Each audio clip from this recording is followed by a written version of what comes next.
Hello students, and today we are discuss our chapter number 5. Okay, the name of this chapter is व्यवसायिक गणित मतलब commercial mathematics. तो ये क्या होता है कमर्शियल मैथमेटिक्स, इस चैप्टर में हम देखने वाले हैं। तो हमने दो संख्याओं की तुलना मतलब दो डिजिट्स को हमने कंपेयर करना देखा, ठीक है। और संख्याओं की तुलना करने के लिए हम इन सिंबल्स का यूज़ करते हैं, ठीक है।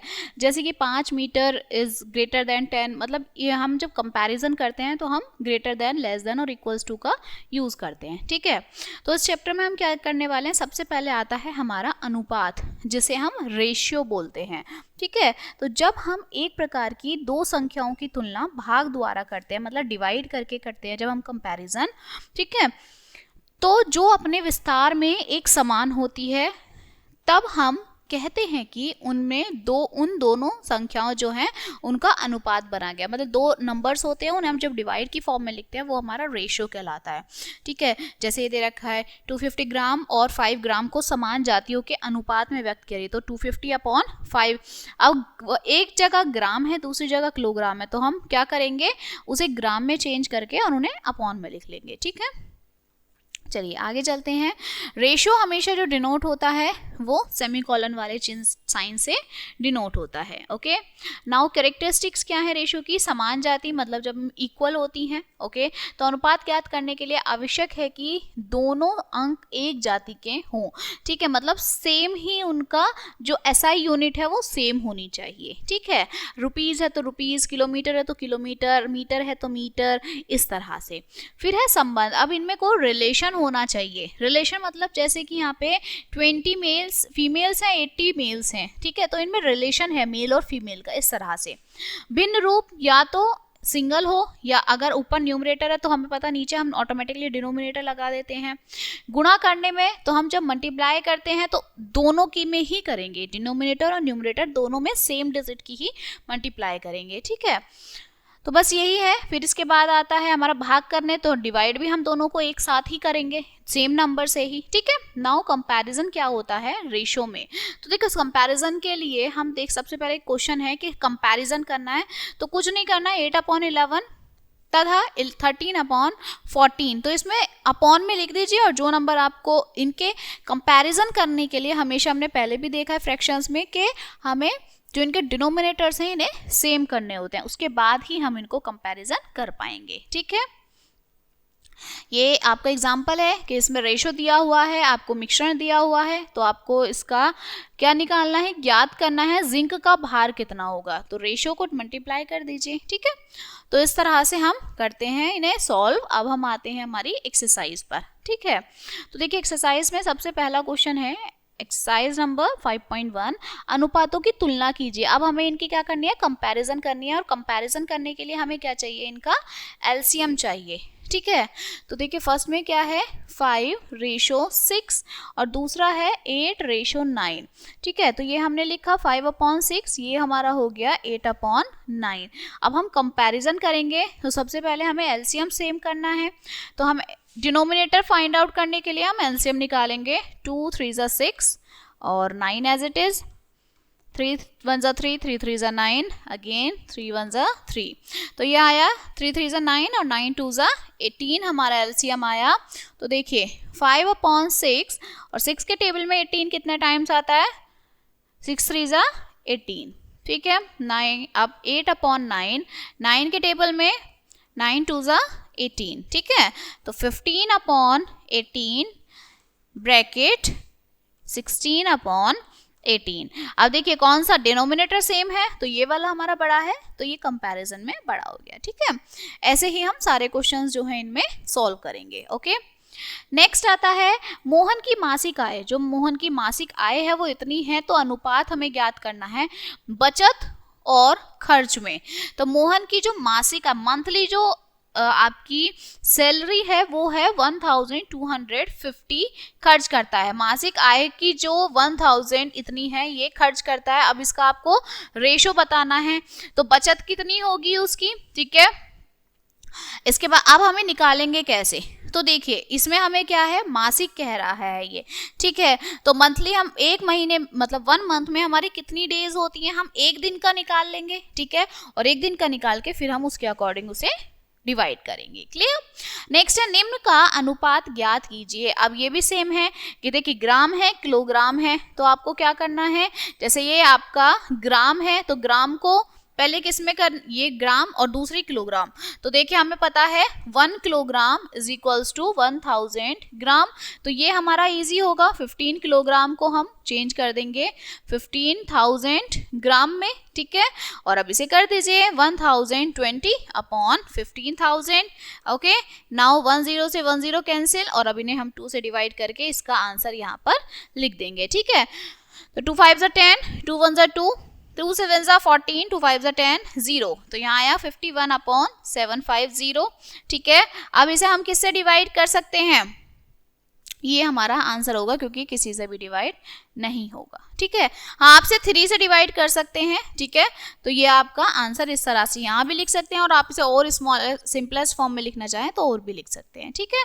सेम एज इट इज, ये महीने को वर्ष, मतलब आप वर्ष को महीनों में कर दीजिए, ठीक है। ऐसे ही यहाँ पे लीटर को मिलीलीटर में चेंज कर दीजिए, ठीक। नेक्स्ट हमारी है, एक कक्षा में 18 लड़कियां तथा 27 लड़के हैं, तो मतलब जो गर्ल्स हैं वो हमारी कितनी दे रखी हैं, 18 है, बॉयज जो हैं वो हमारे 27 हैं। तो लड़कियों की संख्याओं का, जो लड़कियों की संख्या है उसका और लड़कों की संख्या, तो मतलब 18 अपॉन 27, ये रेशो निकाल देंगे, ठीक है। तो 3 से कट हो जाएगा, 3 3 9, 3 4 12, 3 6 18, और 3 8 24, 3 9 27, अगेन 3 2 6, 3 3 9, 2 अपॉन 3 रेशो आया, ठीक है। फिर है कक्षा में लड़कियों की संख्या का कुल विद्यार्थियों, अब कुल कितना होगा, तो टोटल के लिए क्या करेंगे, गर्ल्स को और बॉयज को दोनों को ऐड कर देंगे, ठीक है।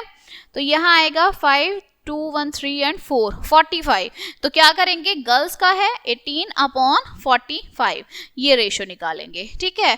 फिर है कक्षा में लड़कों की संख्या का कुल विद्यार्थी, अब बॉयज में क्या है, तो बॉयज कितना है 27, टोटल कितना है 45, ठीक है। तो इस तरह से ये सेकंड का आंसर हो जाएगा, ये हमारा थर्ड का आंसर हो जाएगा, ठीक है।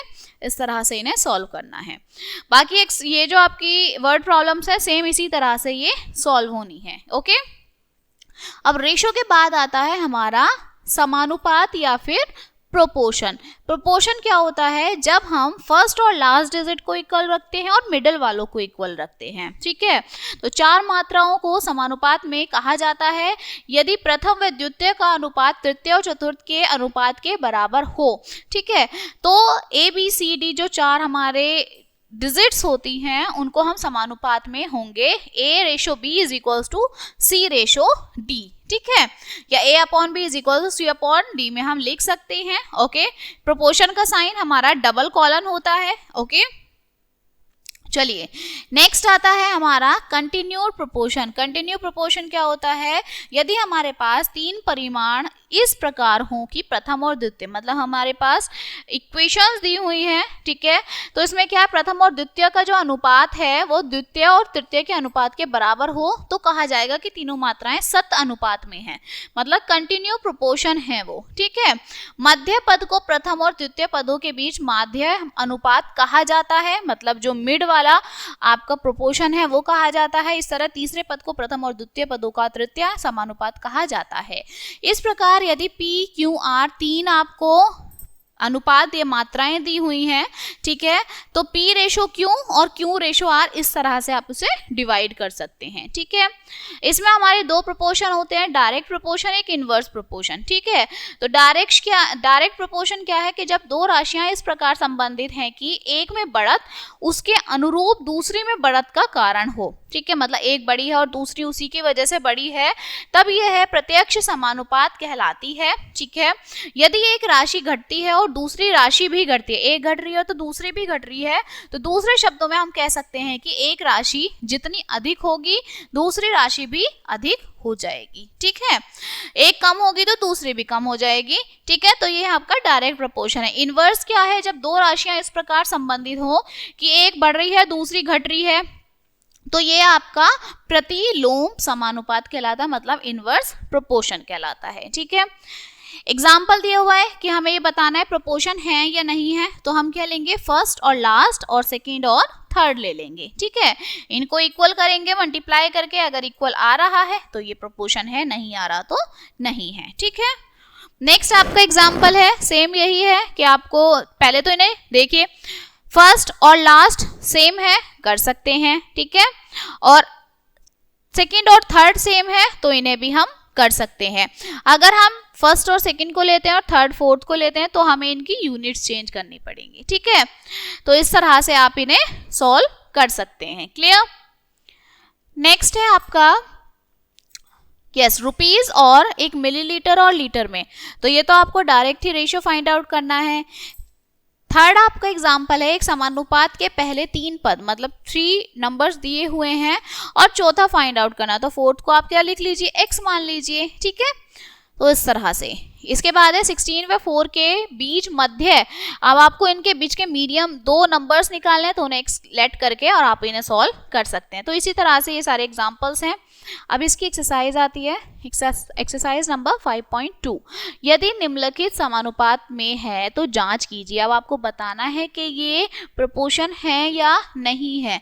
तो क्या करेंगे हम, सबसे पहले फर्स्ट नंबर 150 की मल्टीप्लाई कर देंगे 300 में, ठीक है, और 250 की मल्टीप्लाई कर देंगे 200 में, ठीक है। तो देखिए 15 की 3 में मल्टीप्लाई करेंगे, 15 2 30, 15 3 45 और 3 0 हमारी आ गई। ऐसे ही 25 2 50 और 1 2 3 zeros आ गई, ठीक है। ये दोनों इक्वल्स नहीं आए हैं तो 150 250, ठीक है। तो यहाँ आपका रेशो आ गया, या डबल प्रोपोर्शन नहीं है, ठीक है, 200 रेशो 300 के, तो ये प्रोपोर्शन नहीं है। इसी तरह से हम बाकी भी सॉल्व करेंगे पार्ट्स।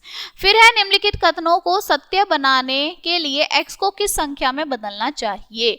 अब इनको x की वैल्यूज बतानी है कि x की वैल्यूज क्या होगी। तो देखिए सेम हम करेंगे, 36 into 45 is equals to x into 18, तो x की वैल्यू में क्या आ जाएगा, 36 इंटू 45 अपॉन 18, ठीक है। अब आप इसे देखिए छोटी से छोटी यूनिट से डिवाइड करेंगे तो 2 9 जा 18, 2 1 जा 2, 2 8 जा 16, 9 1 जा 9, 9 2 जा 18, और 45 की मल्टीप्लाई हम 2 में करेंगे तो 5 2 जा 10, 0 1, 4 2 जा 8, 1 9, तो x की वैल्यू हमारी 90 आ जाएगी और ये क्वेश्चन सॉल्व हो जाएगा। इसी तरह से हम बाकी भी सॉल्व करेंगे, ओके। नेक्स्ट है थर्ड, 1 दर्जन सेब का मूल्य दे रखा है 18 रुपीज, तो 30 सेबों का मूल्य कितना होगा, ठीक है। तो क्या निकालेंगे इसमें, 1 डजन के सेब का मूल्य है 18 रुपए, तो 13 सेबों का निकालना है। और हमें पता है 1 डजन में कितने सेब होंगे, ठीक है, तो 12 होंगे, ठीक है। तो ये क्या कह रहा है, 12 एप्पल्स का जो इन्होंने अमाउंट दिया हुआ है वो 18 रुपीज है, तो 1 एप्पल का कितना होगा, 18 अपॉन 12 हो जाएगा। और निकालने कितने हैं, 30 निकालने हैं, तो 18 अपॉन 12 इंटू 30, ठीक है। तो इस तरह से हम इसका निकाल सकते हैं, ठीक है। चलिए नेक्स्ट आता है, सेम हमारे अब बाकी की सारी इक्वेशंस हैं, पहला दूसरा तीसरा दिया हुआ है, चौथा निकालना है। तो क्या है, फर्स्ट है 18 रेशो 27, ठीक है, 32 रेशो, इसको x प्लेट कर लीजिए आप, 18 into x is equals to 27 into 32, और जैसे कि हमने सेकेंड क्वेश्चन किया था सेम हमारा ये वाला होगा, ठीक है। तो बाकी सारे क्वेश्चंस इसी तरह से सॉल्व होने हैं, ओके। नेक्स्ट आता है हमारा यूनिटरी मेथड। यूनिटरी मेथड क्या होता है, जिसमें हमारा बहुत सारों का दिया हुआ है और हमें किसी एक का निकालना होता है। मतलब हमें बहुत सारे दिनों का कि 30 डेज में इतने काम होता है, 30 बनाना जितने रुपीस के हैं, एक कितने का होगा, मतलब जिसमें हमें किसी एक चीज की क्वांटिटी फाइंड आउट करनी होती है, एक वस्तु का मूल्य निकालना होता है, वो हमारा यूनिटरी मेथड कहलाता है, ठीक है। तो देखिए यही आपको दिया हुआ है, कुल वस्तु की मूल्य अपॉन वस्तुओं की संख्या, एक वस्तु का मूल्य हम निकाल देंगे। सेम हमारे ये जो है जो एग्जांपल्स हैं ये भी दिए हुए हैं, ठीक है। चलिए इसकी एक्सरसाइज पर आते हैं। 200 ग्राम मक्खन के 20 केक बनते हैं, तो 150 ग्राम मक्खन से कितने केक बनेंगे, ओके। तो 200 ग्राम में कितने बनने हैं आपके, फर्स्ट है 200 ग्राम में हमारे 20 केक्स बनते हैं, ठीक है। ओके, तो अब ये कह रहे हैं 150 ग्राम में कितने केक्स बनेंगे, हाउ मेनी केक्स, ठीक है। तो हमें कितने केक्स बताने हैं ना, कि कितने केक बनेंगे हमारे, ठीक है। तो देखिए यहां पर हम लिखेंगे 20 केक्स हमारे 200 ग्राम में बन रहे हैं, ओके। तो हमें क्या निकालना है इसमें, यस, यहां पर आप लिखेंगे 200 ग्राम में 20 केक्स, ठीक है। तो 150 ग्राम में कितने होंगे, 1 ग्राम में हम पहले निकालेंगे यहां पर कि हमारा 1 ग्राम में कितने निकलेंगे, ठीक है। तो आपके 200 ग्राम में कितने आए, 20 केक्स आए। 1 ग्राम में हमारा कितना निकलेगा, 20/200, ठीक है। और 150 ग्राम में कितना निकलेगा, 20/200 इंटू 150, ठीक है। तो इस तरह से हमारा ये आंसर आ जाएगा। अब देखिए, 1 0 से 1 0 कट, 1 से 1 0 कट, 2 से 2 कट, तो यहाँ पर 15 केक्स आ गए, ठीक है। तो इस तरह से ये सॉल्व होने हैं, ओके। सेम आपका सेकंड क्वेश्चन है, यदि 24 अनारों का मूल्य इतना है तो 30 अनारों का मूल्य कितना होगा, ठीक है। तो देखिए इसमें भी हमें सेम करना है कि आपको 24 अनार, पोमीग्रेनेट का रेट है 43.20, ठीक है। 1 का कितना होगा, 43.20/24, ठीक है। और पूछा कितना है, 30 का पूछा है, 43.20/24 इंटू 30, ठीक है।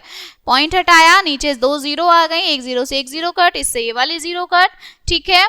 3 1 जा 3, 3 8 जा 24, ठीक है। और 432 को अगर हम 8 से डिवाइड करेंगे, 8 5 जा 40, ठीक है। 8 5 जा 40, 3 2, 8 2 16, 8 3 24, 8 4 जा 32, तो 54 टाइम्स ये चला गया, तो 54 रुपीज के आपके बनेंगे, ठीक है।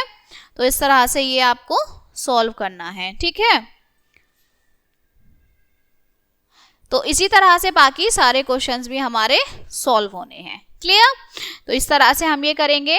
नेक्स्ट हमारा आता है प्रतिशत का गणितीय अर्थ, मतलब मैथमेटिकल मीनिंग ऑफ परसेंटेज। देखिए परसेंटेज क्या होता है, परसेंटेज मतलब होता है अगर हमारा कोई नंबर दिया हुआ है 1/2 है, तो मतलब टोटल कितना होगा, 2 होगा, और उसमें से कवर कितना है, 1। जैसे हमने कहा हमारे पास 2 पेंसिलें एक यूज हो गई, तो उसका जो परसेंटेज है वो 1/2% निकाल दिया, ठीक है। तो इसी तरह से हम परसेंट निकालते हैं। देखिए प्रतिशत शब्द 2 शब्दों प्रति और शत से मिलकर बना है, अर्थात प्रति प्लस शब्द, ठीक है। तो जबकि प्रति का मतलब है प्रतिशत और शत का मतलब है 100, अर्थात प्रति 100 में से, मतलब 100 में से अगर आप कितना यूज कर रहे हैं वो परसेंट हमारा कहलाता है, ठीक है। तो प्रतिशत के अभिप्राय है कि कोई राशि प्रत्येक 100 में कितनी है, मतलब अगर हमारी 100% अटेंडेंस है, उसमें से हम एक पर दिन नहीं गए तो 99% रह गई, ठीक है। तो ये चीज हमारा ये कहना चाह रहा है। जैसे एग्जाम्पल हमने दिया है गणित विषय में की परीक्षा में 100 में से 80 लाते हैं, तो परसेंट कितना होगा, 80/100, ठीक है। इस तरह से हम परसेंट निकालते हैं, ओके। तो इसको हम रिप्रेजेंट कैसे करेंगे, पहले हम ये 80 बॉक्स, पहले 100 बॉक्स बनाएंगे। देखिए 1 2 3 4 5 6 7 8 9 10, तो 10 10 के 1 2 3 4 5 6 7 8 9 10, ठीक है। ये हमारे 100 बॉक्सेस हो गए। इसमें से 10 इन्होंने क्या कर दिए हैं, कवर कर दिए हैं, ठीक है। तो ये आपको कलरफुल वे में परसेंटेज बताना है, ठीक है। तो ये ही इन्होंने कहा है कि अगर आपको देखना है कि भाई कितना परसेंट है, ठीक है, कितने परसेंट यूज हो गया है, कितना परसेंट हमारा बचा है। तो now convert percent into simple, percent को सिंपल फ्रैक्शन में कन्वर्ट करने के लिए परसेंट के साइन को हम क्या कर देंगे, 100 में चेंज कर देंगे डिनोमिनेटर में, ठीक है। तो इस तरह से ये चेंज हो जाता है हमारा परसेंट में। नाउ भिन्न को प्रतिशत में, अब नंबर्स को परसेंट में बदलने के लिए अगर हमें परसेंट दिया हुआ है उसे सिंपलेस्ट फॉर्म में करना है तो हम 100 से डिवाइड करते हैं, ठीक है। और अगर हमारा फ्रैक्शन फॉर्म है और हमें उसे परसेंट में चेंज करना है तो हम 100 से मल्टीप्लाई कर देते हैं, ठीक है। तो ये हमारा सीधा सा सिंपल फॉर्मूला है जिसके थ्रू हम क्या करते हैं, परसेंट से नंबर्स में और नंबर से परसेंट में चेंज करते हैं, ठीक है। तो चलिए हमारे देखिए एग्जाम्पल्स हैं, सेम दिए हुए हैं, साधारण भिन्न, तो 75/100 इस तरह से। अनुपात के रूप में लिखना है तो 125 मतलब अनुपात मतलब फ्रैक्शन फॉर्म में लिखना है, तो फ्रैक्शन फॉर्म में हम लिखना है। डेसिमल में चेंज करना है, हम डेसिमल में कर देंगे। मिक्स फ्रैक्शन में करना है, हम मिक्स फ्रैक्शन में कर देंगे, ठीक है। तो इस तरह से ये सारे एग्जाम्पल्स हैं। Now let we start our exercise number 5.4। प्रत्येक को भिन्न के सरलतम रूप में लिखिए, मतलब सिंपलेस्ट फॉर्म में लिखना है। तो देखिए 25% है तो क्या लिखेंगे 25/100, ठीक है। 25 1 25, 25 4 100, तो ये क्या आया 1/4 आ गया, ठीक है। नेक्स्ट है निम्नलिखित में प्रत्येक के अनुपात को सरलतम रूप सिंपलेस्ट फॉर्म में लिखना है, ठीक है। तो कुछ नहीं है, 0.5% है तो 0.5/100। अब देखिए पॉइंट के बाद अगेन एक 0 हमने लगा दी, ठीक है, और 5 से इसे डिवाइड कर दिए। 5 1 5, 5 2 10, तो यहाँ क्या आ गया 1/200, ठीक है। तो इस तरह से इन्हें सॉल्व करना है। नाउ निम्नलिखित अनुपातों को प्रतिशत में, अब हमें परसेंट में चेंज करना है 1:4 को, तो 1/4 × 100, ठीक है। 4 1 4, 4 2 8, ठीक है, और 4 5 20, तो ये क्या बना 25% हमारा चेंज हो गया। फ्रैक्शन को हमने परसेंट में चेंज कर दिया, क्लियर। नेक्स्ट है निम्न के मान ज्ञात कीजिए। अब इनके मान ज्ञात करने हैं, तो 80 रुपीज का 42, 80 × 42/100, एक 0 से एक 0 कट, 2 4 8, 2 5 10, ठीक है। तो अब इसका हम क्या करेंगे 4 2 8, 4 4 16, 116/5, ठीक है। अब इसका क्या है हमारा, ये हमारे किस में चेंज हो गया है, ये हमने चेंज कर लिया है। अब चाहे तो आप इसे पॉइंट में लिख सकते हैं, चाहे तो आप इसे ऐसे भी छोड़ सकते हैं, ठीक है। फिफ्थ क्वेश्चन है प्रत्येक का प्रतिशत क्या होगा। 80 का 32% कितना होगा, ठीक है। तो 80 × 32/100, ठीक है। तो 80/32 × 100 ये निकालना है हमें, है ना। तो निम्नलिखित में प्रत्येक का प्रतिशत हमें फाइंड करना है, परसेंट कितना होगा। तो 80/32 × 100, 32/100, ठीक है। अब इन्हें सिंपलेस्ट फॉर्म में हम डिवाइड करके निकाल सकते हैं, क्लियर। नेक्स्ट है विजय की आय, किसी मतलब कोई पर्सन है उसकी आय दे रखी है 18,000 रुपीज। यदि वह 14,580 खर्च करता है तो वह अपनी आय का कितना प्रतिशत भाग बचाता है। अब हमें बचाने वाला चाहिए, टोटल इतना है, खर्च इतना होता है, तो बचाएगा कितना। तो क्या करेंगे 18,000 में से माइनस कर देंगे 14,580, तो हमारा वो बचत आ जाएगा। और फिर हमें क्या निकालना है, इसका परसेंट कितना प्रतिशत भाग वो बचाता है, ठीक है। तो अब इसका हम परसेंट निकाल देंगे, इंटू 100 कर देंगे, तो वो हमारा आंसर आ जाएगा, ठीक है। तो ऐसे ही हमारी बाकी सारी वर्ड प्रॉब्लम सॉल्व होनी है कि कोई एजेंट है उसकी कमीशन पर बचता है, बेचता है, ठीक है, वस्तुएं बेचता है, इतना उसका परसेंट दे रखा है, तो कितना कमाता है, तो 2465 इंटू, इसको हम मिक्स्ड फ्रैक्शन से सिंपलेस्ट फॉर्म में कन्वर्ट करेंगे 24 + 1 25/2, ठीक है। तो इस तरह से हम इन्हें सॉल्व करेंगे, ओके। नेक्स्ट आता है लाभ एवं हानि, मतलब प्रॉफिट एंड लॉस। अब देखिए प्रॉफिट और लॉस क्या होता है। अगर हमने कोई 10 रुपए की चीज खरीदी और अगर हमने उसे 12 में बेची तो हमें क्या हुआ, 2 रुपए का प्रॉफिट हुआ, ठीक है, हमें लाभ हुआ। और अगर वही 10 रुपए की चीज हम 8 रुपए में बेच रहे हैं तो हमें क्या हो गया, लॉस हो गया, हानि हो गई, ठीक है। तो प्रॉफिट और लॉस में यही चीज है, जिस चीज को हम खरीदते हैं, अगर मैंने ये 10 रुपए का खरीदा तो ये इसकी कॉस्ट प्राइस है, ठीक है। अब मैं कितने में बेच रही हूँ, 2 रुपए एक्स्ट्रा में बेच रही हूँ या 2 रुपए कम में बेच रही हूँ, तो वो मेरी सेलिंग प्राइस हो जाएगी। तो फॉर्मूला सिंपल सा होता है, अगर हमारा प्रॉफिट होता है तो हम क्या करते हैं, सेलिंग प्राइस में से कॉस्ट प्राइस को माइनस कर देते हैं, और अगर हमें लॉस होता है तो कॉस्ट प्राइस में से हम सेलिंग प्राइस माइनस करते हैं, ठीक है। इसके बाद ये हमारे कुछ फॉर्मूलाज हैं, हाँ, लाभ हानि से जुड़े कुछ फॉर्मूलाज हैं। तो हमने प्रॉफिट और लॉस का देखा।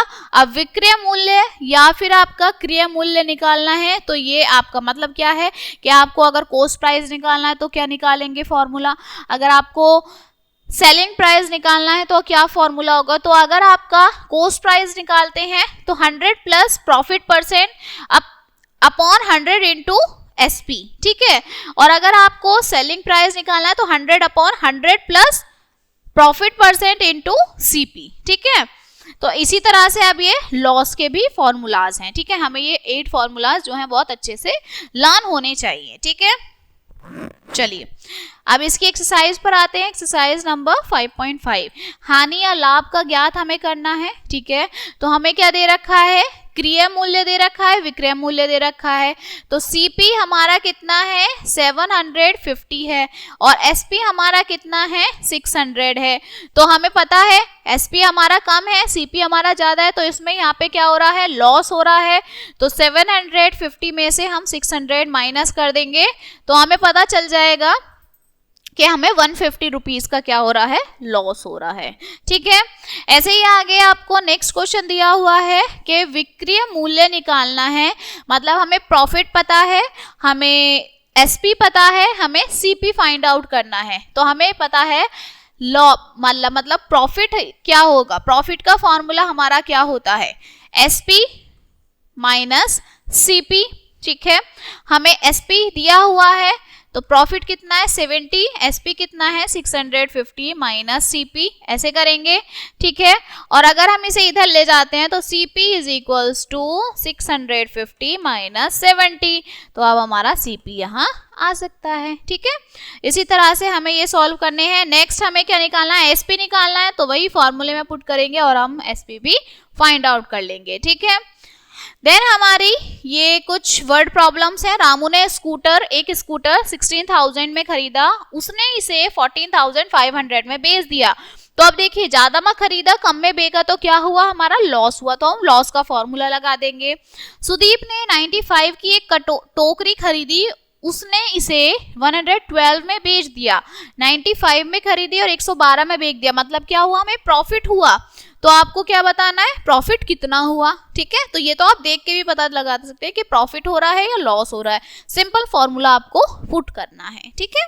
तो सारी वर्ड प्रॉब्लम सेम है और बहुत इजी है, सिर्फ आपको देखना है कि कितने में खरीदा है, सेलिंग प्राइस क्या है, कॉस्ट प्राइस क्या है, and then you have to find the profit and loss, okay. Next आता है हमारा साधारण ब्याज, मतलब सिंपल इंटरेस्ट। अब सिंपल इंटरेस्ट क्या होता है, देखिए इंटरेस्ट क्या होता है कि हमारी कितना पैसा है, ठीक है। इसमें हमारी 3-4 चीजें होती हैं। पहला आता है हमारा प्रिंसिपल, कि हमारा मूलधन कितना है, ठीक है, हमारा पैसा कितना है, ठीक है। फिर आता है हमारा इंटरेस्ट, मतलब हमें ब्याज कितने का मिला है, रेट कितने % पर ब्याज मिला है, टाइम कितना है और हमारी अमाउंट कितनी है, ठीक है। तो एसआई का सिंपल फॉर्मूला होता है principal into rate into time upon 100, P into R into T upon 100, ठीक है। और अगर हमें अमाउंट फाइंड करना है तो प्रिंसिपल प्लस सिंपल इंटरेस्ट, ठीक है। ये 2 फॉर्मूले हैं हमारे जिनके थ्रू हम क्या करते हैं, सारा आपके क्वेश्चंस जो हैं वो सॉल्व करते हैं, ठीक है। तो चलिए, मिश्रधन हमारा अमाउंट होता है, मूलधन हमारा प्रिंसिपल होता है, ब्याज हमें पता ही है, दर हमें पता है, टाइम हमें पता है, ठीक है। और साधारण ब्याज मतलब सिंपल इंटरेस्ट होता है। तो इसकी एक्सरसाइज पर हम आते हैं, एक्सरसाइज नंबर 5.5, ठीक है।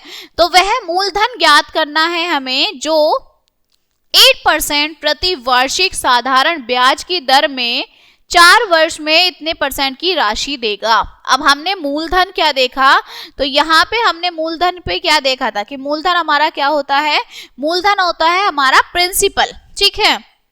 तो हमें नॉर्मल प्रिंसिपल निकालना है, ठीक है। अब हमें प्रिंसिपल निकालने के लिए क्या फॉर्मूला सेम पुट करना होगा, P into R into T upon 100, ठीक है। तो देखिए हमें इसमें रेट दे रखा है 8%, ठीक है। हमें टाइम कितना है 1 ईयर, ठीक है।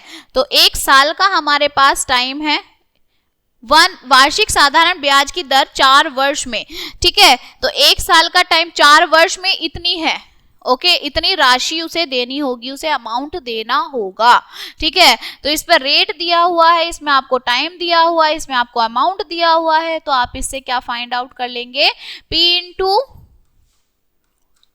R इंटू T अपॉन 100, और हमें P फाइंड आउट करना है, ठीक है। तो हमें क्या दिया हुआ है, SI दिया हुआ है, SI कितना है 729.60 SI है। अब इस फॉर्मूले में पुट करके हम इसका आंसर निकाल सकते हैं। ठीक है, टाइम हमारा जो है वो 4 वर्ष है, 4 साल है। ठीक है, तो वार्षिक साधारण ब्याज की दर 4 साल में, मतलब टाइम कितना है, 4 साल है। ओके, तो यहाँ पे हम पुट कर देंगे 729.60 is equals to P into 8 into 4 upon 100। ठीक है, अब P इधर आ जाएगा हमारा, तो ये हो जाएगा 729.60 इंटू 100 अपॉन 8 इंटू 4। अब नॉर्मल कुछ नहीं करना, सिंपलेस्ट फॉर्म में हमें कन्वर्ट करना है, then we will find the answer of this question. ठीक है, सेम सेकंड वाला क्वेश्चन है, हमें रेट दिया हुआ है, टाइम 3 इयर्स का है और हमें राशि दी हुई है, then we have to find it. Same आपका नेक्स्ट नीचे वाले क्वेश्चंस भी हैं। ठीक है, इसके बाद संजय ने एक वित्त संबंधी कंपनी से इतने पैसे जमा किए और 15% जो है उसे प्रति वार्षिक दर से साधारण ब्याज देती है, 15% का रेट ऑफ इंटरेस्ट है। संजय ने निम्न वर्षों के अंत में कितना ब्याज प्राप्त किया। अब हमें क्या करना है, हमें ब्याज बताना है। ठीक है, रेट इंटरेस्ट बताना है कितना किया, तो हमें एक तो 4 साल का बताना है, एक हमें 5 साल का बताना है। ठीक है, तो इसमें क्या है, हमारा प्रिंसिपल दे रखा है 24,000 25,000, रेट हमारा है 15%। एक बार टाइम हम पुट करेंगे 4 इयर्स। ठीक है, और एक बार टाइम हम पुट करेंगे 5 इयर्स। ठीक है, तो SI is equals to 24,000 into 15 into 4 upon 100। एक बार तो हम इस तरह से फाइंड आउट करेंगे SI, और दूसरा हम, ये तो हमारा फर्स्ट पार्ट हो जाएगा, दूसरा हमारा जो पार्ट आएगा वो SI is equals to 24,000 into 15 into 5 upon 100।